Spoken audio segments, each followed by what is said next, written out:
یہاں عورت دوڑی ہے، قیامت تک لوگ دوڑتے رہیں تاکہ عورت کا نام زندہ رہے. تم اسلام پہ اعتراض کرتے ہو. کتنے دکھ کی بات. یہ صفا مروہ کیا ہے جی؟ کس پیغمبر نے صفا مروہ دوڑی تھی؟ آج تک جو مسلمان لاکھوں کی تعداد میں دوڑ رہے ہیں، کیا ہے صفا مروہ؟ صفا مروہ کسی پیغمبر کی سنت ہے؟ کسی مرد کی سنت ہے؟ صفا مروہ میں صرف ایک خاتون تھی، ام اسماعیل، جو اپنے بیٹے کی اس کیفیت کو برداشت نہ کر سکیں جب وہ پانی کے لیے تڑپ رہا تھا، تو بی بی سامنے صفا پہ چڑھی کہ کوئی آدمی نظر آ جائے، کوئی پرندہ نظر آ جائے، کوئی قافلہ نظر آ جائے. پھر مروہ پہ گئیں، پھر صفا پہ گئیں. اللہ نے اس عورت کے تڑپنے کو اتنا قبول کیا ہے کہ قیامت تک کے لیے اس کو عبادت کا درجہ دے دیا کہ میرے نبی بھی آئے تو دوڑیں جہاں عورت دوڑی. کیا اس قسم کا کوئی واقعہ یورپ و امریکہ کی تہذیب پیش کر سکتی ہے؟ اس قسم کا واقعہ کوئی رومن امپائر پیش کر سکتی ہے؟ تہذیب فارس پیش کر سکتی ہے؟ تہذیب مصر پیش کر سکتی ہے؟ تہذیب یونان پیش کر سکتی ہے؟ ہاں، یہ تو ہو سکتا ہے کہ تم کسی کو الزبتھ ٹیلر بنا کے کھیلو، کسی کو تم مارلن منرو کی شکل بنا کے کھیلو، کسی کو تم صفیہ لورین کا درجہ دے کے کھیلو، کسی کی تم اشتہار لگا کے اس کی بیوٹی کو فروخت کرو، اس کی اداؤں کو فروخت کرو، اس کے حسن کو فروخت کرو. ایک ٹوتھ پیسٹ بیچنا ہو تو اس کے مسکراہٹ کو فروخت کرو. اگر آپ نے جوتا بیچنا ہو تو اس کی چال کو فروخت کرو. اگر آپ نے کوئی باڈی بیچنی ہو تو اس کے سینے کو فروخت کرو. اگر آپ نے نعوذ باللہ زیر جامہ بیچنا ہو تو اس کی پوری پنڈلیوں کو کرو. اگر آپ نے بال صفا پاؤڈر کا اشتہار دینا ہو تو عورت کو ننگا کر کے اشتہاروں پہ لے آؤ. یہ تمہاری تہذیب ہے. اٹھا کر پھینک دو باہر گلی میں. نئی تہذیب کے انڈے ہیں گندے. اسلام پہ اعتراض کرنے والے جاہل، اسلام پہ اعتراض کرنے والے احمق. ہم نے آج تک سمجھا نہیں خدا کی قسم. اسلام تو محافظ ہے، اسلام تو تمہارا رکھوالا ہے. اسلام نے جو نظام دیا ہے نکاح کا، اس میں بھی شرائط ہیں کہ نکاح کر سکتے ہو، کرو، لیکن والدین کی رضامندی سے، اولیاء امور کی رضامندی سے. کیونکہ لڑکی جذبات میں ہوتی ہے، لڑکا جذبات میں ہوتا ہے، اور عشق میں آدمی اندھا ہوتا ہے. عشق میں آدمی دل سے فیصلے کرتا ہے، عقل کام ہی نہیں کرتی. عشق کا تو پہلا لفظ عین ہے، جیسے عقل ختم. عشق کی جو تعریف کی ہے لوگوں نے، انہیں یہی تو کہا کہ عشق کا معنی کیا ہوتا ہے. عین سے عقل ختم، شین سے شرم ختم، قاف سے قرار ختم، تب بنتے ہیں حضرت عاشق. دیکھا نہیں آپ نے؟ آج کل 14ویں صدی کے عاشق دیکھنے والے ہوتے ہیں ماشاءاللہ. یہ تو 14ویں صدی کے مجنون ہے نا. یہ تو مقصد ہے کہ بڑے ایڈوانس قسم کے عاشق ہیں نا. پرانے عشق ہے. اب تو انٹرنیٹ پہ بیٹھ کے چیٹنگ ہوتی ہے، چاہے وہ ماں سے کر رہا ہو چاہے بہن سے کر رہا ہو. چیٹنگ کرنے والے کو کوئی پتہ نہیں. کئی لڑکیاں اپنے اساتذہ سے کر رہی ہوتی ہیں، اساتذہ لڑکیوں سے کر رہتے ہیں، نام بدلے ہوئے. کئی لڑکیاں لڑکے بنے ہوئے ہیں، کئی لڑکے لڑکیاں بنی ہوئی ہیں. چیٹنگ ہو رہی ہے جناب. یہ ہے تہذیب اور اعتراض ہے قرآن پہ. خدا کے لیے آنکھیں کھولو. کم از کم مسلمان ہو، اپنے دین کا دفاع تو کرو. ہاں، اگر تمہیں بھی وہ تہذیب منظور ہے تو پھر اسلام کا نام نہ لو، تاکہ اسلام بدنام نہ ہو. ادخلوا فی السلم کافۃ. اسلام میں پورے پورے داخل ہو جاؤ یا پورے پورے نکل جاؤ. اسلام آدھا تیتر آدھا بٹیر کبھی قبول نہیں کرتا، نہ عقیدے میں نہ عمل میں نہ کردار میں. اسلام کہتا ہے پورے بنو تو پھر صدیق بنو، نہیں بننا ابو جہل بنو. جہنم میں تو کوئی مقام ہونا. یہ نہیں ہے کہ جناب آدھے تیتر آدھے بٹیر، اللہ بھی راضی اور جناب شیطان بھی راضی. صبح کو پی اور شام کو توبہ کر لی، رند کے رند رہے اور ہاتھ سے مسلمانی بھی نہ گئی.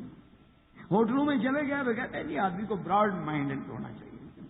خیال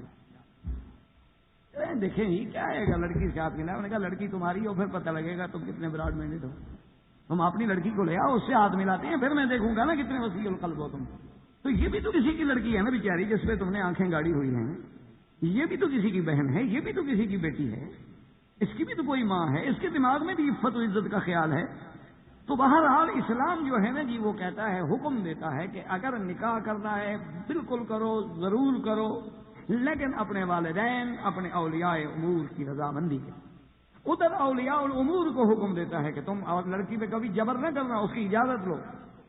اور دوسرا یہ دیکھو کہ کیا یہ دونوں کفر میں یعنی برابر ہیں معاشرتی طور پہ، نسب کے طور پہ، حسب کے طور پہ، یعنی جس محلے میں رہتے ہیں اس کے اعتبار سے. کیونکہ اگر اونچ نیچ ہے، چونکہ دیکھنا تو آج کل عرف کو بڑھتا ہے نا جی. اب ایک سید کہلاتا ہے، قریشی کہلاتا ہے، اور ایک بیچارہ موچی اور تیلی کہلاتا ہے، تو بات تو نہیں بنے گی نا. حالانکہ اللہ کے نزدیک تو عزت اس کی ہے جو تقوی والا ہے. اسلام منع نہیں کرتا ہے، جائز ہے، لیکن نبھے گی نہیں. خدا کی شان ہے.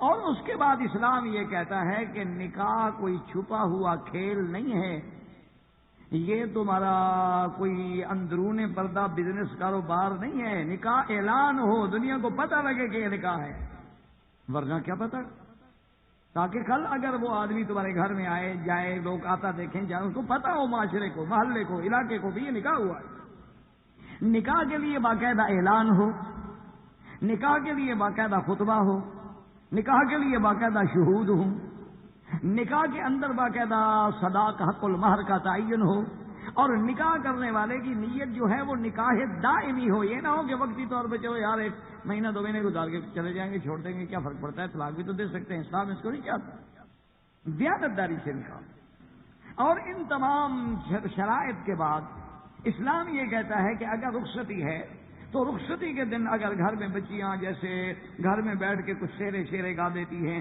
گھر میں بیٹھ کے کچھ تھوڑی بہت دف بجا دیتی ہیں تاکہ لوگوں کو پتہ چل جائے، کوئی بات۔ اسی طرح اگر جو دلہن ہے اس کا سنگار کیا جاتا ہے، لیکن وہ سنگار جو ہے وہ حلال چیزوں سے ہو، حرام چیزوں سے نہ ہو۔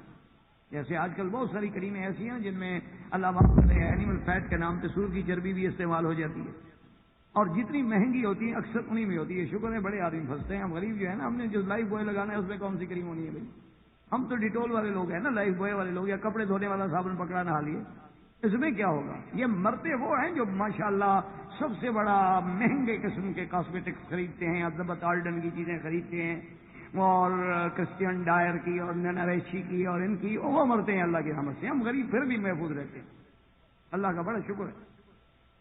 اسی لیے تو اسلام کو سب سے پہلے غریبوں نے قبول کیا ہے نا۔ تو بہرحال اسلام اس کی اجازت ہے۔ اب جناب اس کو دیکھیں کہ اسلام نے کتنے حقوق کا لحاظ رکھا ہے۔ اسلام یہ کہتا ہے کہ اگر میاں اور بیوی جب ان کی رخصتی ہو گئی، عورت تمہارے گھر میں آ گئی، تو اب بھی تمہارے لیے احتیاط ہے کہ جب تم اس کے پاس جاؤ تو سب سے پہلے 2 رکعت پڑھو، اللہ کا شکر کرو، اللہ سے دعا مانگو، تاکہ تمہارا یہ نکاح کا جذبہ جو ہے وہ اللہ کی رضا کے تابع آ جائے، صرف شہوانی اور شیطانی جذبہ نہ ہو۔ جب آپ وضو کریں گے، جب آپ نماز پڑھیں گے، اور بلکہ حکم یہ ہے کہ اگر عورت بھی 2 رکعت پڑھے تو بہت اچھی بات۔ اور 2 رکعت پڑھنے کے بعد اللہ کے نبی نے فرمایا کہ خامند اپنی بیوی کی پیشانی کے بال پکڑے، اور اس کے بعد اللہ سے دعا کرے کہ یا اللہ انی اسألک خیرہا و خیر ما جبلتہا علیہ، یا اللہ مجھے اس عورت سے خیر ہی ملے، اس سے مجھے خیر ہی خیر ہو، اور اس کے شرور سے مجھے بچا، اور تمام دنیا کی پیشانیاں تیرے ہاتھ میں ہیں، تمام دنیا کے سر تیرے ہاتھ میں ہیں، تمام دنیا کے قلوب تیرے ہاتھ میں ہیں، یا اللہ ہمارے دلوں میں الفت و محبت و مودت پیدا فرما۔ اسلام نے اتنی اندازہ فرمایا کہ کیا کیا چیز ہے جس کی اسلام نے تمہیں تعلیم نہیں دی ہے، اتنا وسیع دین۔ اب اسلام یہ کہتا ہے کہ بھی اگر میاں بیوی اکٹھے ہوئے ہیں تو خامد کو چاہیے کہ پہلے اپنی بیوی کو کوئی چیز پیش کرے، کوئی کھانے کی، کوئی پینے کی، تاکہ کچھ وہ جو حجاب ہے، وہ جو آپس میں ایک پردہ ہے وہ ہٹے، اس کا احترام ہو۔ اسی لیے آپ اندازہ فرمائیں گے کہ اسلام حق کے بارے میں کوئی شرم نہیں ہوتا۔ آج مشکل یہ ہے کہ ہم گناہ میں تو شرم نہیں کرتے، حق کے بارے میں وہ دیکھو جی مولوی صاحب ایسی باتیں کر رہے تھے حضرت، وہ یار ساری دن تو فلم دیکھتے ہو، مولوی صاحب کی باتیں تمہیں زیادہ غلط لگی تھی۔ حالانکہ اسلام یہ کہتا ہے ان اللہ لا یستحیی من الحق، حق بیان کرتا ہے خدا، حق حق ہے۔ مدینہ منورہ میں ایک عورت کی ایک بچی کی شادی ہوئی، اور شادی اس سے ہوئی جو مکے کے رہنے والے تھے، یعنی وہ مہاجر تھا اور لڑکی جو تھی وہ انصار کی۔ اب جناب جب وہ شادی ہو گئی، رخصتی ہو گئی، وہ خامد کے گھر میں آ گئی، تو اب خامد کی خواہش تھی کہ میرے ساتھ بیوی لیٹنے میں مختلف حیت کے ساتھ لیٹے، سیدھی لیٹے، سائڈ پہ لیٹے، یوں کرے۔ لڑکی نے کہا کہ نہیں میں تو یہ بات نہیں مانوں۔ انہوں نے کہا کیوں؟ انہوں نے کہا کہ بھی ہمارے انصار کے اندر تو سیدھا رواج ہے کہ اور سیدھے سو جاتی ہے اور خامد اس سے تمتع حاصل کرتا ہے، میں یہ تمہارے کہنے سے مختلف شکلیں نہیں بنا سکتی۔ انہوں نے کہا بھائی کیوں؟ یہ کیا تم میری بیوی ہو؟ انہوں نے کہا حتی اثر رسول اللہ کے نبی سے پوچھ۔ اندازہ کریں کہ اللہ کا دین کتنا وسیع ہے۔ اللہ نے قرآن میں مسئلہ نازل کیا کہ نساؤکم حرث لکم فاتوا حرثکم انا شئتم۔ اللہ نے قرآن نازل کیا کہ عورتیں جو ہیں وہ تمہاری کھیتیاں ہیں، تم اپنی کھیتی میں جس طرح چاہو۔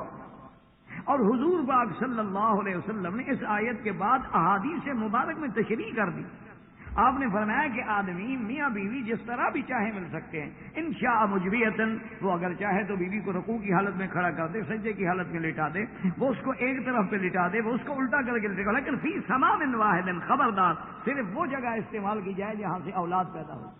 اور اس کے ساتھ حضور نے یہ بھی بتا دیا کہ من اتا امراتن فی دبرہا، جو آدمی اپنی عورت کو غلط راستے سے استعمال کرتا ہے اس پہ اللہ کی لعنت ہے۔ اور قرآن نے بھی کیا لفظ، ایک لفظ میں سارے مسئلے حل کر کے نساؤکم حرث لکم، عورتیں تمہارے لیے کھیتیاں ہیں۔ تو مانا یہ ہے کہ صرف اللہ نے ہمارے لیے حلال وہ جگہ کی ہے جو سبب ہے تبالد و تناسل، اور جہاں سے کچھ پیدا ہی نہ ہو تو حرام ہے۔ اور سب سے پہلے یہ جرم جو ہے وہ قوم لوط نے کیا تھا، جس کو حضرت پیغمبر نے کہا تھا کہ انکم لتاتون الرجال شہوۃ من دون النساء، کہ اے بدبختو تم عورتوں کو چھوڑ کے مردوں کے ساتھ لواطت کرتے ہو، یہ ایسا گناہ ہے کہ ما سبقکم بها احد من العالمین، تم سے پہلے دنیا میں کبھی کسی نے یہ گناہ نہیں کیا۔ تو جیسے وہ لواطت مرد سے حرام ہے، اسی طرح لواطت اپنی بیوی سے بھی حرام ہے۔ اور اسی طرح آپ دیکھیں کہ ایک لفظ اللہ نے فرمایا نساؤکم حرث لکم، تو اب اس حرث مانا کھیتی۔ اب اچھا کوئی کھیتی بغیر تیار محنت کے تیار ہوگی؟ اگر کھیتی آپ نے لگانی ہے تو پہلے زمین صاف کریں گے، پھر اس میں ہل چلائیں گے، پھر اس میں پانی ڈالیں گے، پھر زمین وتر پہ آئے گی، پھر اس کے اندر جا کے آپ اچھا بیج ڈھونڈیں گے، پھر آپ موسم کا خیال رکھیں گے، پھر آپ دیکھیں گے کہ بیج کتنا گہرائی پہ جائے، پھر بیج ڈالنے کے بعد حفاظت کریں گے، پھر جب نکلے گا حفاظت کریں گے، تبھی کھیتی بنے گی نا۔ تو یہاں سے اسلام سبق دیتا ہے کہ بیوی کو جانور نہ سمجھو گے جب جہاں پکڑ لیا، پہلے اس کا ذہن بناؤ، اس کو تیار کرو، وہ آمادہ ہو۔ حتیٰ کہ حضور نے اتنا بھی فرمایا، ایک صحابی نے شادی کی تو آپ نے پوچھا کہ تم نے شادی کی ہے؟ انہوں نے کہا ہاں یا رسول اللہ۔ آپ نے فرمایا تم نے شادی جو کنواری لڑکی سے شادی کی ہے یا کسی بیوہ سے شادی کی؟ انہوں نے کہا رسول اللہ تزوجت سیبا، میں نے بیوہ عورت سے شادی کی۔ اور میں اللہ تزوجت بکرا، اللہ کے بندے کو نوجوان آدمی ہو تم کنواری عورت سے شادی کرتے اور کنواری لڑکی سے شادی کرتے، تلاعبها وتلاعبک، کہ تم اس سے کھیلتے وہ تم سے کھیلتی۔